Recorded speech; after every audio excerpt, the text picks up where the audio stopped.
melted here, and it's going to be reduced by carbon at this temperature T2. You see, this only melted, R is only melted. It is not vaporized at all. It's a solid of this here, we got melted and it's going straight. But if I take Q, the Q has got melting point, it also got a boiling point.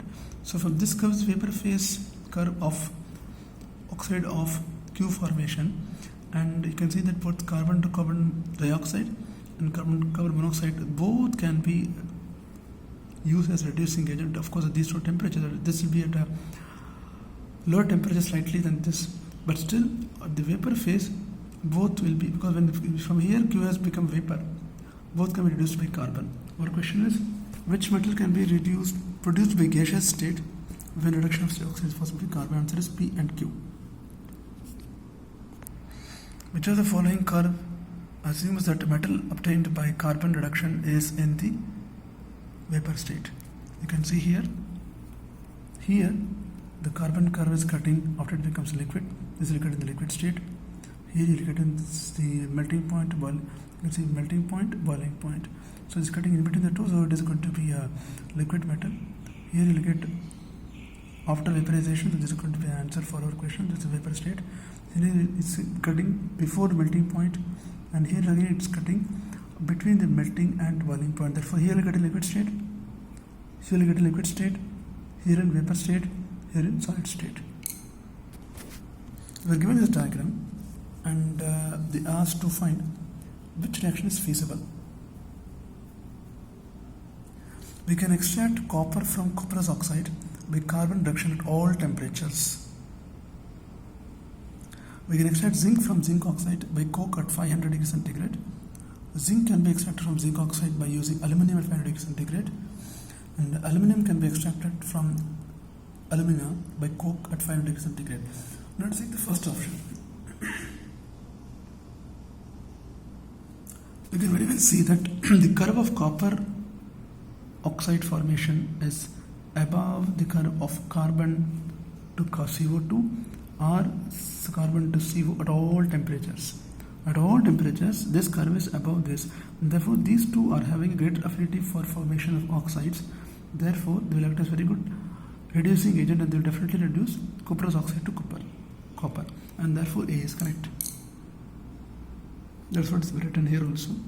Both C2CO2 and C2CO2 are always below C2CO, and therefore below certain temperature C2CO2 and above that C2CO. That is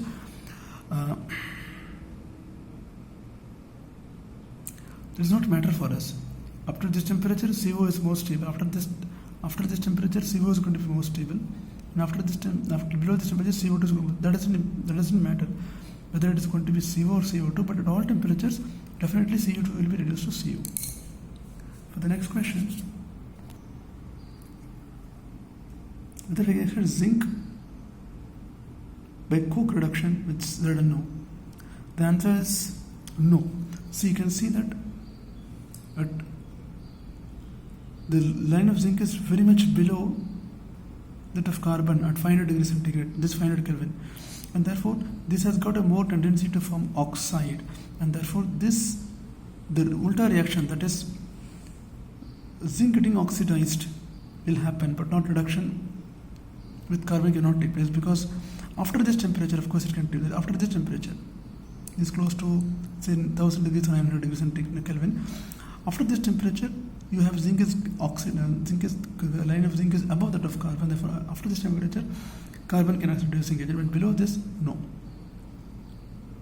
And the third question is, zinc can be extracted from zinc by using aluminum at 500. This is definitely true, because aluminum is very far below zinc, and therefore at 500 degrees centigrade, aluminum is very much below zinc oxide, and therefore this has got a more affinity for oxygen, and therefore this will act as a reducing agent. This will reduce zinc oxide to metallic zinc.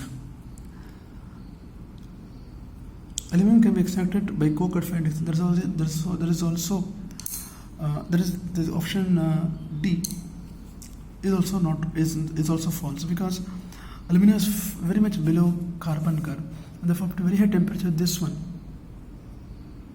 up to this temperature, carbon cannot be reduced, carbon cannot be used as oxidizing agent. That is true. Carbon cannot be reduced by alumina because the alumina curve is below carbon at this temperature.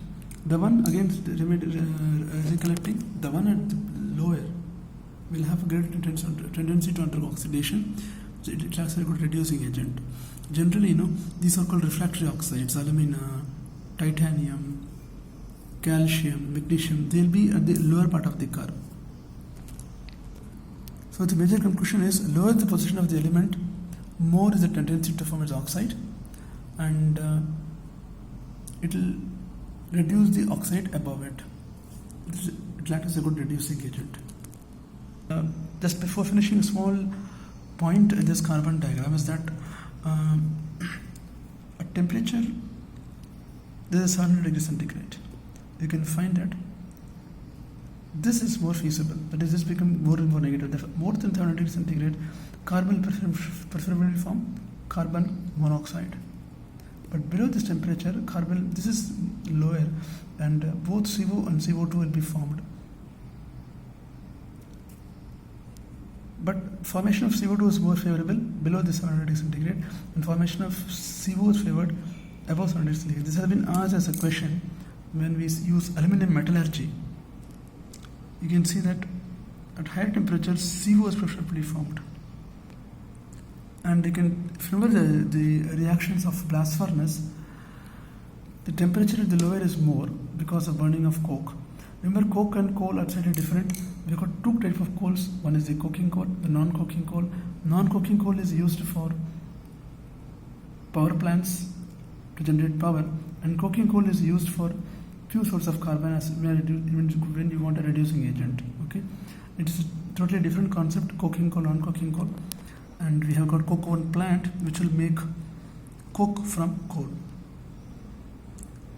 And this coke oven plant, the coke which is coming out, is used in blast furnace for reducing agent. Remember the reaction in blast furnace: at a higher temperature, CO is formed. At a lower temperature, CO2 is formed.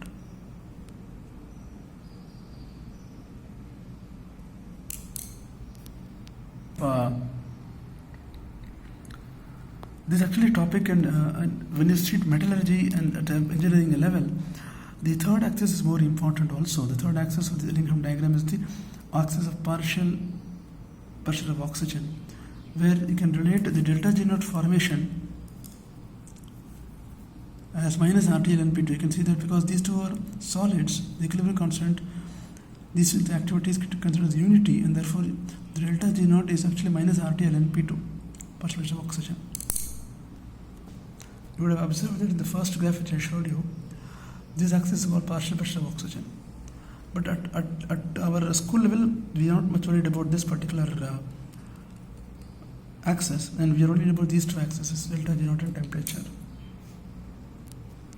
Actually, this will show that at any given temperature, for a given oxide, there is the partial pressure of oxygen higher than the value, the metal or the iron. In this case, the metal will be oxidized, and below that partial pressure of oxygen, the metal will not be oxidized. Similarly, in iron metallurgy, the order of removal of the air is input like silica, carbon, and phosphorus is this one. It is because the curve of silica is at the bottommost. Above that you will have carbon, above that you have phosphorus, and therefore, when you in the blast furnace operations, when the liquid metal, which is called the pig iron, which is coming from the blast furnace, oxygen is passed in the BOF, base oxygen furnace. First silicon will be removed, then carbon will be removed, and then phosphorus will be removed. Okay. Thank you, students. For any doubts, you can ask me in the comment section. Thank you.